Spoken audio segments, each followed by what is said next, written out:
Mira, Joan, yo te lanzo una propuesta y es que tuvimos aquí a Bernat Cárdenas, que es un chico que ahora tendrá 30 años, pasó por el sistema educativo como profesor de educación física y nos sacó una reflexión muy interesante desde un punto de vista que nosotros no podemos llegar a hablar desde ese punto porque no lo hemos vivido. Entonces, ya que te tenemos aquí, me gustaría que dieras como un enfoque, un poco de dónde venimos, de qué corrientes se están moviendo ahora, cómo consideras que está yendo la educación actualmente y luego no hacia dónde vas, sino hacia dónde te gustaría que fuera la educación. Bien, está claro que ahora ha cambiado el sistema educativo y que ahora a nosotros, al profesorado, se nos pide, yo creo que más que nunca, porque ya no es suficiente con que sepas lengua y literatura o matemáticas o ciencias sociales o educación física. Ya no solamente es necesario eso, sino que desarrolles una serie de competencias que tienen que ver con la sociedad. Porque el hecho de que yo trabaje en la escuela pública significa que yo en un aula me encuentro a una representación de lo que es la sociedad. Okay. Y ahora la tendencia es que focalicemos mucho la atención en el alumnado, en que el alumnado esté a gusto, que asista a clase, porque puede haber índices de absentismo, hay muchos casos de que el alumnado no está bien en casa y ello provoca pues que tampoco venga al colegio, que no encuentre interés en venir al instituto. Y entonces eso hace que nosotros debamos estar pendientes de ello. No solamente dar clase, sino propiciar un clima correcto, que el alumno se sienta confiado. Estamos en una etapa en que las identidades sexuales también se ha potenciado el descubrimiento o la expresión natural. Tema interesante también este. Y eso también debe ser receptivo a todo eso. Eso implica que el profesorado puede tener capacidades o competencias de manera innata para afrontar todo eso o no, y tenga que formarse para ello. Yo estoy de acuerdo en que nosotros tengamos que hacer todo eso, pero por un lado reivindico la tarea del profesor, porque yo le digo a la gente, no se está pidiendo a las familias que se esfuercen más para que sus hijos vayan al colegio a gusto. No se está pidiendo a otros sectores de la sociedad que pongan un plus para que los jóvenes estén felices. Y a los profesores sí que se nos pide que, aparte de dar lengua, literatura, matemáticas, química, lo que sea, seamos también unas personas que propicien un clima afable en el aula para el aprendizaje. O aún en condiciones a veces físicas claramente inferiores o malas para el ejercicio de la docencia. Os piden como que seáis profesores, psicólogos, padres, educadores, pero sexólogos. Me refiero también a cuando no hay la temperatura adecuada en el aula. Claro. Y, por ejemplo, ahora cuando llegue junio, ya verás, cuando lleguen las aulas donde nos da el sol, y el problema no es del centro, es no sé si es el departamento económico, no sé de dónde viene, pero no pasa solamente en nuestro centro, pasa en muchos, que el problema de las temperaturas es grave. A nosotros se nos pide eso y es cierto que debemos acomodarnos a ello. Pero yo lo que pediría también, aparte de una mirada de respeto hacia el profesorado, porque también hay en la calle es que los profesores tienen muchas vacaciones, los que terminan muy pronto. Bien, ponte a dar clase en junio y con una ratio de 30 alumnos sudando dentro del aula.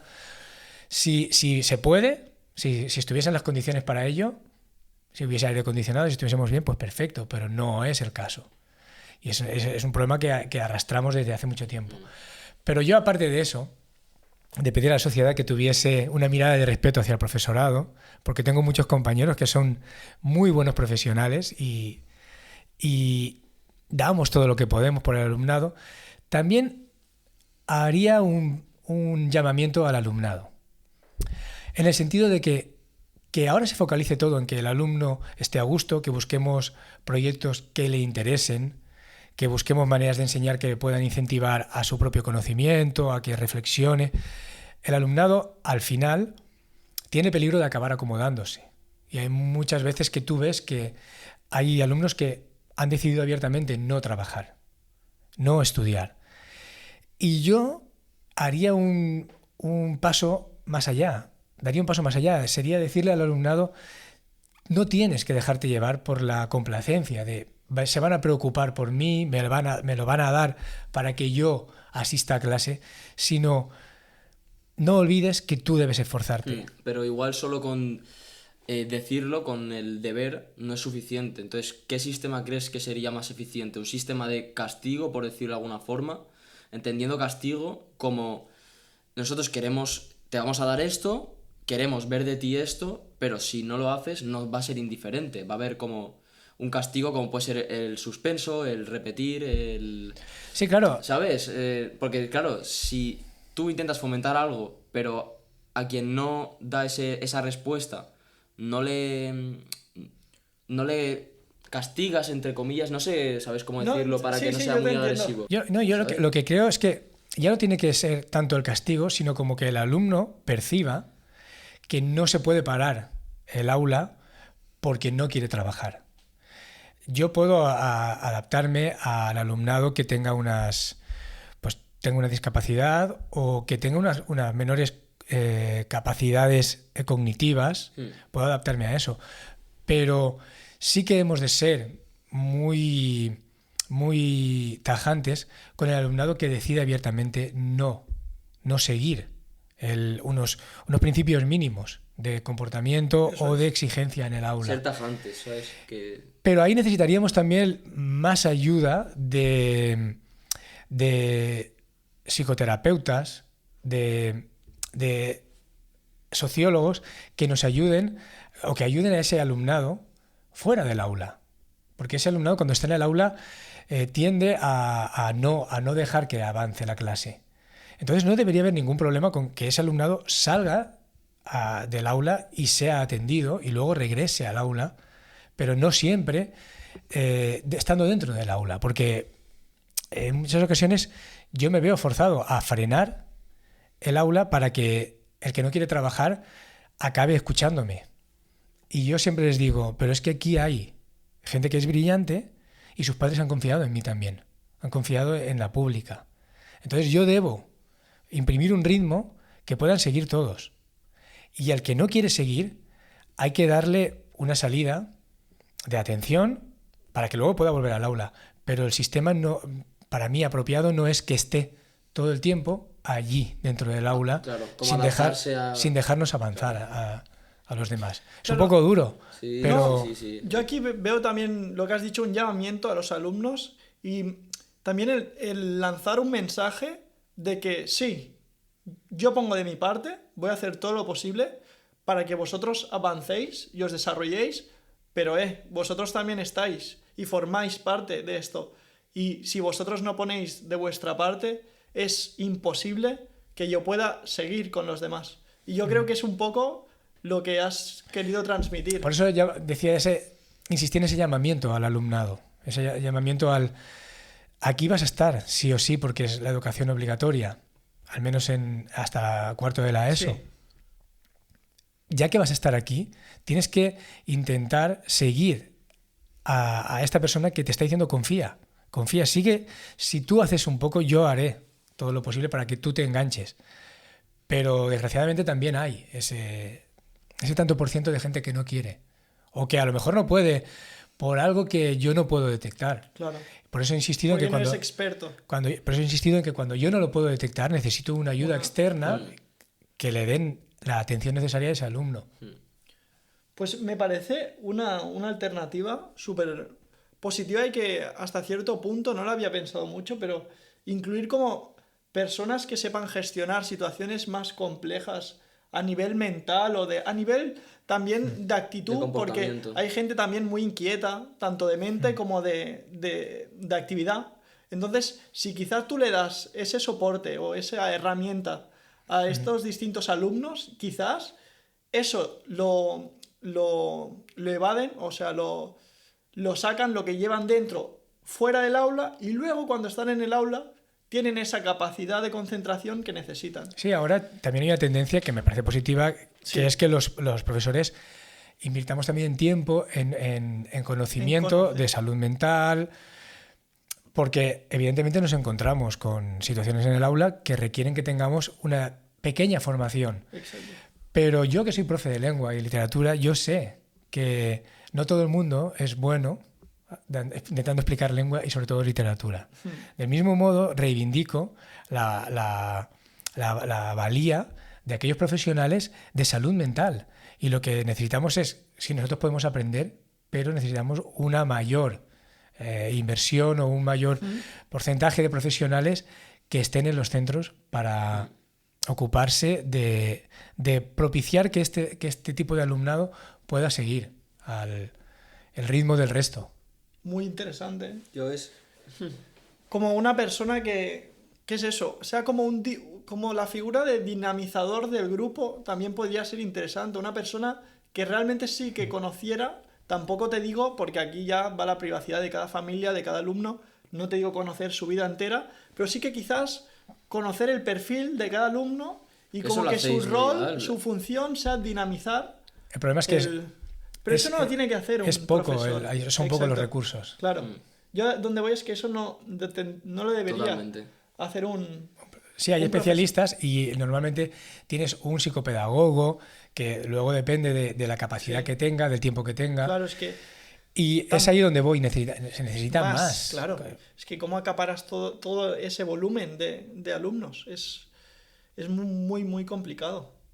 Y luego también una pregunta que te quiero hacer es, ¿cuántas horas de tutoría tienes? Cuando has sido tutor de una aula, ¿cuántas horas de tutoría? Tienes una hora que estás con todo el grupo juntos y luego tienes otra hora que vas atendiendo a alumnos de manera individual. Ah, eso está bien. Bueno, cuando yo estudiaba tenía solo una hora y esa hora se gastaba en otras cosas que no eran tutoría. O sea, no... Es verdad. No, creo que la asignatura de tutoría está un poco mal enfocada porque yo considero que ahí sí que pueden ser esas horas, 1, 2, 3 horas, tampoco te digo muchas, en las que tú consigas ese clima de aula, en las que tú puedas interactuar de cierto modo con tus alumnos y conocerlos más profundamente. Sí, no, esa hora se da y ahora se presta a trabajar eso, pero también yo soy tutor de cuarto y en cuarto, sobre todo, a partir de mitad de curso, enfocas la atención en qué quieren seguir estudiando, Claro. qué quieren hacer, ciclos, bachillerato o un BFI, según el caso. Y tienes que hacer todo ese trabajo de conocimiento de grupo y de conocimiento de las personas antes.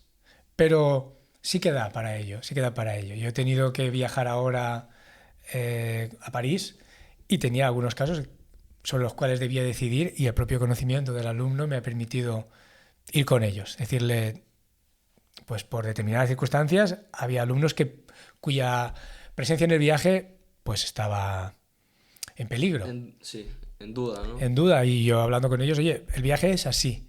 ¿Tú crees que sí? Sí. Y la confianza mutua siempre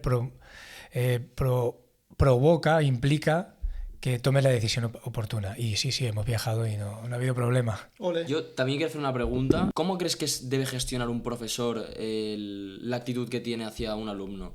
De forma como mostrándose más cercano a ellos, con una confianza que igual es posible que en algún momento se pueda sobrepasar, porque un alumno igual no tiene la capacidad de gestionar esa confianza que te da, o de una forma más que eres una figura mostrándote más autoritaria, porque yo te he tenido de profesor y he visto que tú has optado normalmente más por la cercanía con los alumnos, pero también es verdad que hay otros profesores que son más autoritarios y marcan más la distancia entre el alumno y el profe.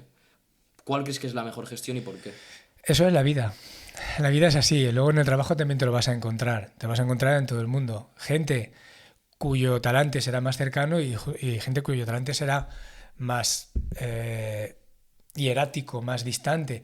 Pero eso no significa que no puedan darte ambos recursos para que tú te desarrolles como ser humano y como profesional. Entonces, yo no creo que haya la fórmula mágica del profesor. Debes tener profesores de todo tipo. La cuestión es que tú sí que debes percibir como alumno que el profesor, aunque sea autoritario, sí que debes percibir que hay la voluntad de transmitirte un conocimiento. Y su manera es, yo tengo que transmitírtelo así, porque de mí sacarás más partido si me mantengo aquí. A lo mejor te doy la mano y no sé frenarte después. Y en cambio, para mí es importante darte la mano, para que confíes en mí y yo te diga, por favor, haz esto, preséntate a esa recuperación, que si te presentas irá bien. Pero luego también debo saber decir, aquí te has colado. Yo anda mucho, sí. Y frenar ahí. Entonces, debe haber esa mezcla como todo lo que te encontrarás en tu vida. En tu vida no es todo igual. Pues la educación tampoco puede ser todo igual. Está claro. A ti te gusta un poco, Joan, jugar un poco con ese límite, ¿no? Esa cuerda. Yo creo que con los alumnos... Sí, yo te no tengo... sé si a no ser que hayas cambiado mucho, yo te recuerdo como un profesor muy enrollado. O sea, Sí. sobre todo en el Pedrol habían muchos profesores que en cuanto a edad pues estaban a punto de jubilarse y ahí veías mucho la diferencia, ¿no? De un profesor joven que venía con una energía desbordante y, bueno, pues profesores más tranquilos, más distanciados. Sí, pero ya te digo, en mi caso implica para mí más esfuerzo, porque Claro. implica después también saber dónde debes frenar Ahí estamos. y dónde debes ponerle el límite. Los alumnos, como cualquier persona, necesitan donde están saber cómo te puedes mover y necesitan saber que puedo llegar hasta ahí y ahí ya no puedo pasar. Hasta ahí. Pero el otro también, el otro puede ser satisfactorio el profesor que te ponga el límite desde el inicio y cuando te vea que no llegas diga, espera que te levanto un poco para que cruces. Y eso también es un aprendizaje. Yo nunca digo, no, este mejor, este peor. Yo siempre digo, el buen profesor o mal profesor no es la actitud que tú tomes para la docencia, sino tu compromiso docente. Buah. Si tú eres un enrollado pero no enseñas, pues tampoco sirve de nada. Exacto. Y si tú eres un tío hierático que estás ahí clavado y pides al alumnado, seguid esto, pero luego eres inflexible y si no siguen no sabes acomodarte a lo que tienes delante, pues tampoco vamos a llegar muy lejos. Hay que... Brutal. Sí. Gracias por tu tiempo, Joan. Te lo agradecemos muchísimo, de verdad. Venga, Ahí estamos. hasta otra. Hasta otra gente. Joder, Gonzalo. Buah, es que este tema me llama mucho. Podría estar aquí hablando horas y horas.